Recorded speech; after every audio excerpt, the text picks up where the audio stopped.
Hello guys, anonymous review, honest feedback कि honest feedback honest review. Anyway, इस channel पे आपका स्वागत है. So basically बहुत ही सारी confusing चीज़ें मैंने देखी हैं online and मैं बहुत काफ़ी confused हो रहा था कि क्या सही है क्या नहीं है. तो मैं सोचा मैं खुद का एक वीडियो बनाता हूँ और आप लोग अपने हिसाब से फिर डिसाइड कर सकते हैं कि क्या पॉसिबल है क्या पॉसिबल नहीं है और आगे क्या करना है. सो बेसिकली ये वीडियो का फ्लो है. मैं पहले section wise attempts and strategy बता दूंगा. फिर आपको बता दूंगा कि जो बाकी लॉफ्टी क्लेम्स हैं वो कितना टफ टू बिलीव है कि नहीं. फिर थर्डली मैं बताऊंगा कि मेरे हिसाब से क्या टफ होना चाहिए एंड क्यों.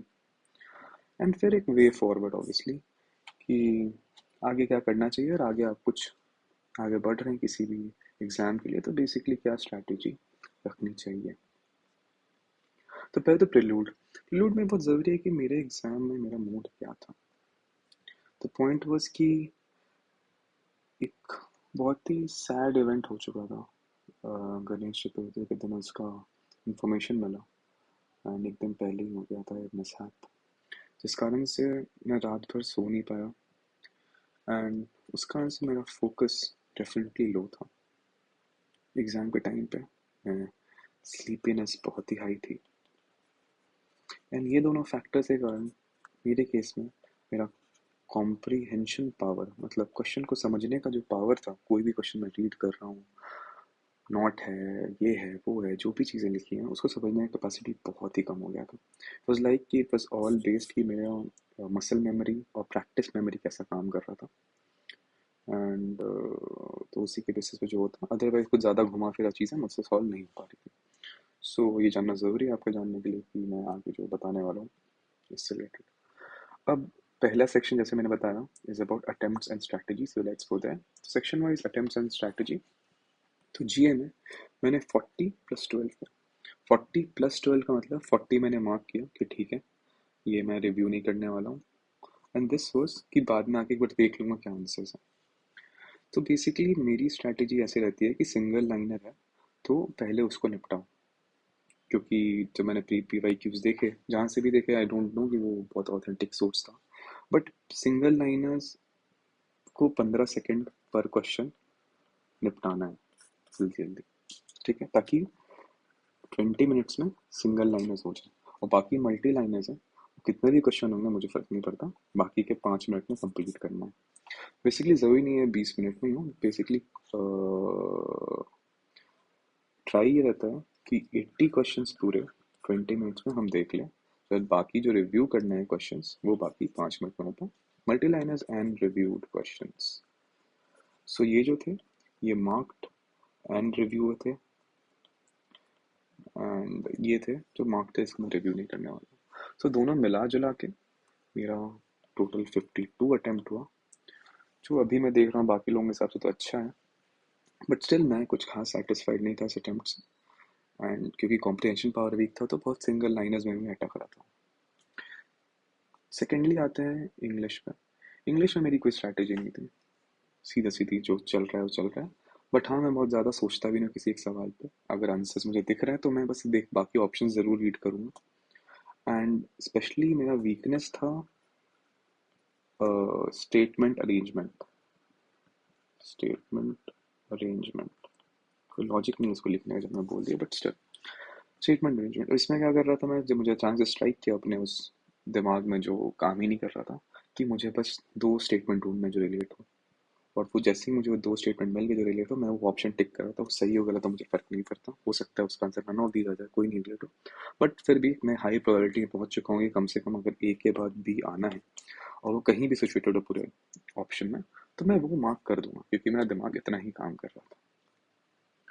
सेकेंडली कॉन्ट पे आता है. कॉन्ट मैंने 11 अटेम्प्ट किया और कॉन्ट में मेरी स्ट्रैटेजी थी कि बहुत ज़्यादा सोचने के बाद और डिस्कशन के बाद एक्चुअली अपने फादर से ही मैंने डिस्कस किया था कि क्या किया जाए क्वांट का बिकॉज मॉक्स मैंने दिए थे काफ़ी उसमें नंबर्स ठीक ठाक थे एंड मैं समझ नहीं पा रहा था कि पहले होता है ना सिंगल टन क्वेश्चन कर लें जिसका मतलब होता है नहीं एक स्टेटमेंट लिखा उसका आंसर आपको फिर नीचे निकालना है या फिर डीआई वाले कर लें पैराग्राफ वाइज. तो फाइनली डिसाइड हुआ कि पैराग्राफ्स को मैं ढूंढ के करूँगा पहले और वो होने जाने के बाद मैं सारे क्वेश्चन करूँगा, अगर पैराग्राफ से करने के बाद एक रहेगा कि हाँ आपसे 4 से 5 से 6 क्वेश्चन सॉल्व हो गए हैं। उसके बाद जो क्वेश्चन बचे हैं वन ऑन वन जो है, उसमें अगर टाइम वेस्ट भी हो रहा है तो अपने कम से कम आपके दिमाग में कि आपके पास कम से कम 6 to 8 क्वेश्चन सॉल्व हैं, तो फियर हट जाता है। तो मैंने ऑब्वियसली पहले डीआई में ही गया मैं, एंड वो सॉल्व किया। अनफॉर्चुनेटली हर डीआई का लास्ट क्वेश्चन समहाउ मैं सिली मिस्टेक कर दे रहा था, ये क्या, या फिर मैं सिली मिस्टेक करके समझ नहीं पा रहा था, जिस कारण से आई थिंक 12 क्वेश्चन थे डीआई के। मुझसे दोनों में से एक एक नहीं बना और एक मैंने गेस मार दिया। बहुत ही दिमाग खराब हो गया था शायद इसलिए। तो आई तो आई थिंक इसलिए मुझसे 11 बने, उसमें से एक गलत होने का चांस है, बाकी गलत होने का चांस तो नहीं लग रहा, बट स्टिल मुझे नहीं पता। तो बेसिकली इसकी स्ट्रैटेजी यही थी कि पहले डीआई फिर बाकी सारे सवाल। अब हम आते हैं रीजनिंग में। रीजनिंग में मैंने 20 किए क्योंकि मुझे ये जो क्रिटिकल रीजनिंग है, क्रिटिकल रीजनिंग काफ़ी कॉम्प्लिकेटेड तो नहीं लगा, बट काफ़ी खिंचा हुआ था, काफ़ी लंबा किया हुआ था फॉर सम रीज़न। स्टेटमेंट्स लंबे थे, तो स्टेटमेंट्स लंबे थे, फिर ये लंबे थे। ऑप्शंस को भी देख के सीधा ज़रूरी नहीं आंसर आ ही जाए, ऑप्शंस में भी बहुत सारी चीज़ें थी कि ये इन्फरेंस है, कि ये कॉज है, कि ये स्टेटमेंट है। इस कारण से ऑप्शंस में भी रीडिंग टाइम बढ़ जा रहा था, जिस कारण से काफ़ी टाइम ले लिया मेरा। और फिर मेरे पास बस टाइम बचा इस चीज़ का, क्या नाम है, इनपुट आउटपुट का। वो मुझसे, मैं खुद का एक स्ट्रैटेजी यूज़ करता हूँ जिस कारण से मुझे वो 6 मिनट में सॉल्व हो गया।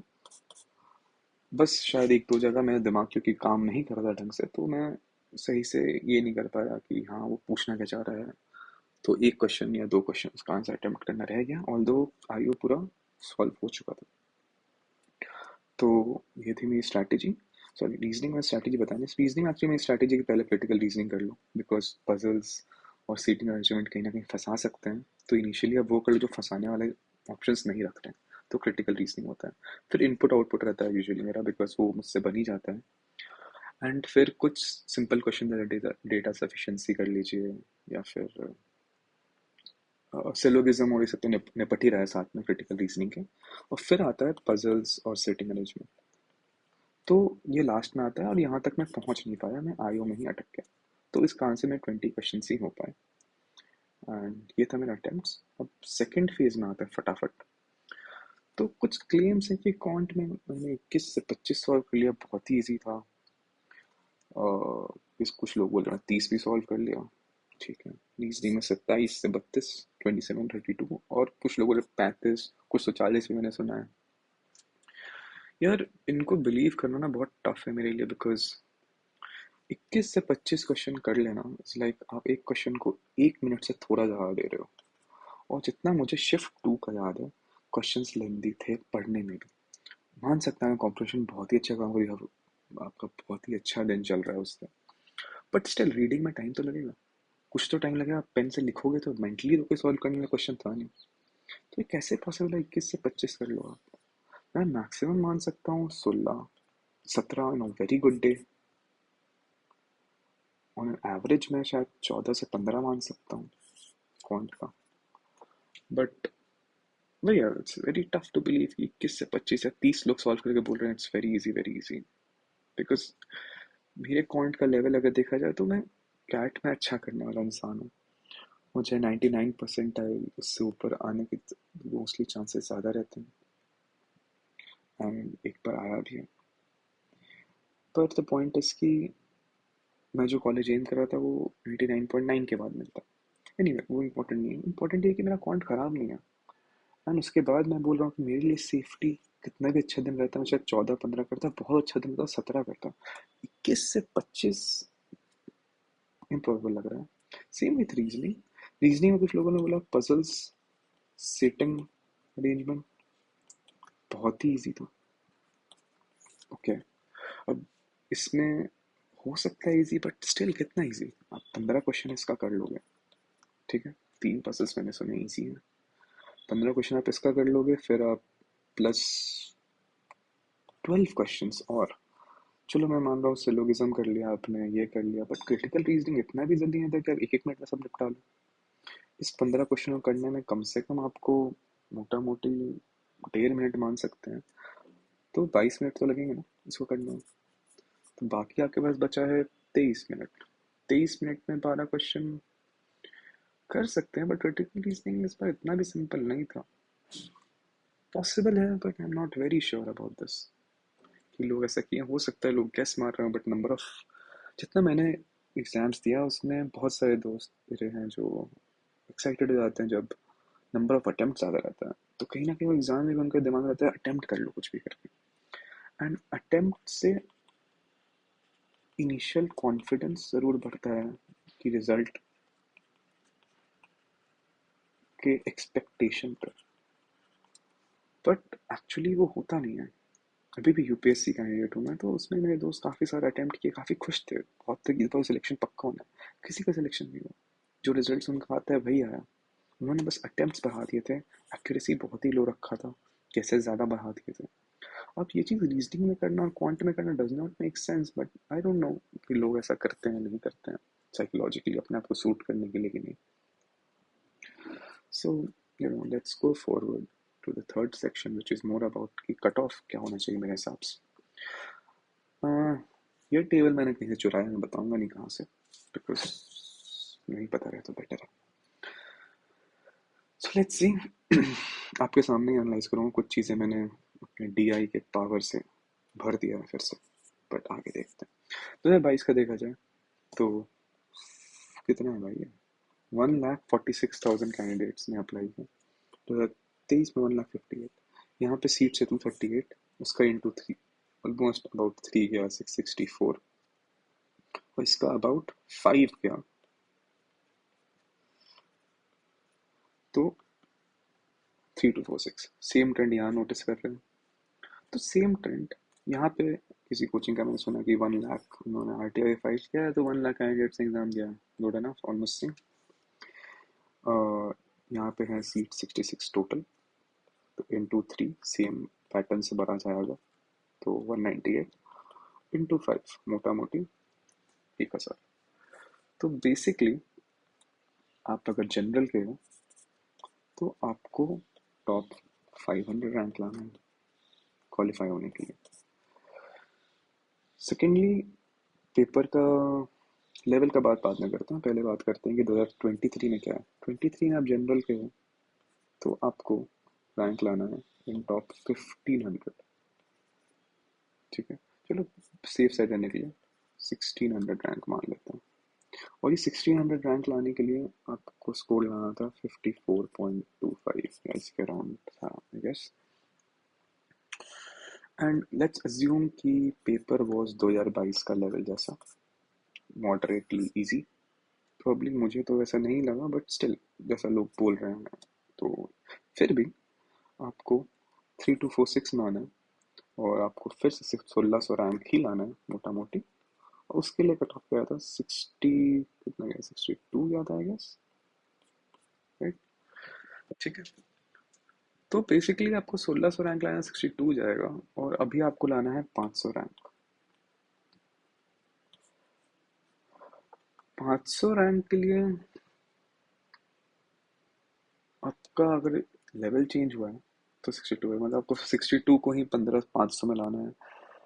यार देखो, जैसे जैसे स्कोर बढ़ता है ना, स्कोर जैसे जैसे बढ़ता है वैसे वैसे स्पेसिंग बढ़ता है, तभी ये ग्राफ बनता है कि लोअर स्कोर में स्पेसिंग हाई रहता है, मिड स्कोर में स्पेसिंग एकदम पैक्ड रहता है इसलिए ज़्यादा बच्चे आ जाते हैं, और फिर इस साइड के लोअर स्कोर में वापस से स्पेसिंग कम हो जाता है, तो कम बच्चे होते हैं पर स्कोर। तो आई फील कि कट ऑफ जैसे लोग बता रहे हैं, पहले तो मैं इस 62 और 2022 के लेवल से एकदम अग्री नहीं कर रहा। मुझे लग रहा है पेपर वॉज इनफ कॉम्पिटिटिव कि 2023 से कंपेयर कर सकें। मेरे हिसाब से हो सकता है मैं कंफ्यूज से ज़्यादा या डरा हुआ था ज़्यादा, एग्जाम में नर्वस था, तो मुझे ऐसा लग रहा हो, बट आई फील टफ था, it was not that easy.